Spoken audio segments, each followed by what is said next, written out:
ओम शांति। 24/7/1969 के महावाक्य अव्यक्त बाप दादा के बिंदु रूप की प्रैक्टिस। मीठे मीठे बच्चे किसके सामने बैठे हो और क्या होकर बैठे हो?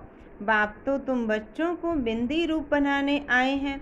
मैं आत्मा बिंदु रूप हूँ। बिंदी कितनी छोटी होती है और बाप भी कितना छोटा है। इतनी छोटी सी बात भी तुम बच्चों की बुद्धि में नहीं आती है।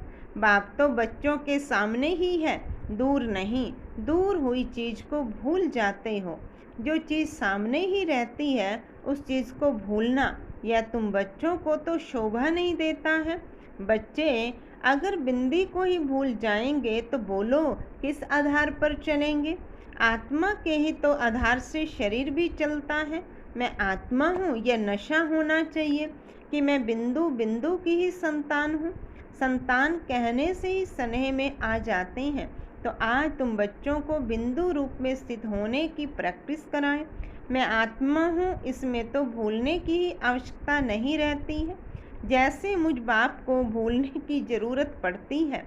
हाँ, परिचय देने के लिए तो ज़रूर बोलना पड़ता है कि मेरा नाम, रूप, गुण, कर्तव्य क्या है और फिर मैं कब आता हूँ, किस तन में आता हूँ। तुम बच्चों को ही अपना परिचय देता हूँ।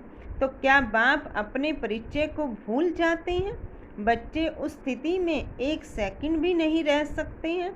तो क्या अपने नाम, रूप, देश, काल को भी भूल जाते हैं?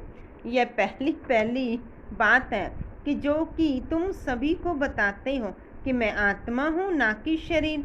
जब आत्मा होकर बिठाते हो तभी उनको फिर शरीर भी भूलता है। अगर आत्मा होकर नहीं बिठाते तो क्या फिर देह सहित देह के सभी संबंध भूल जाते? जब उनको भुलाते हो तो क्या अपने शरीर से न्यारा होकर जो न्यारा बाप है उनकी याद में नहीं बैठ सकते हो? अब सब बच्चे अपने को आत्मा समझकर बैठो। सामने किसको देखें? आत्माओं के बाप को। इस स्थिति में रहने से अव्यक्त से न्यारे होकर अव्यक्त स्थिति में रह सकेंगे। मैं आत्मा बिंदु रूप हूँ, क्या यह याद नहीं आता है? बिंदी रूप होकर बैठना नहीं आता। ऐसे ही अभ्यास को बढ़ाते जाओगे तो एक सेकंड तो क्या, कितने ही घंटे इसी अवस्था में स्थित होकर इस अवस्था का रस ले सकते हो। इसी अवस्था में स्थित रहने से फिर बोलने की ज़रूरत ही नहीं रहेगी। बिंदु होकर बैठना कोई जड़ अवस्था नहीं है। जैसे बीज में सारा पेड़ समाया हुआ है, वैसे ही मुझ आत्मा में बाप की याद समाई हुई है। ऐसे होकर बैठने से सब रसनाएं आएंगी और साथ ही यह भी नशा होगा कि हम किसके सामने बैठे हैं। बाप हमको भी अपने साथ कहाँ ले जा रहे हैं? बाप तुम बच्चों को अकेला नहीं छोड़ता है। जो बाप का और तुम बच्चों का घर है वहाँ पर साथ में ही लेकर जाएंगे। सब इकट्ठा चलना ही है।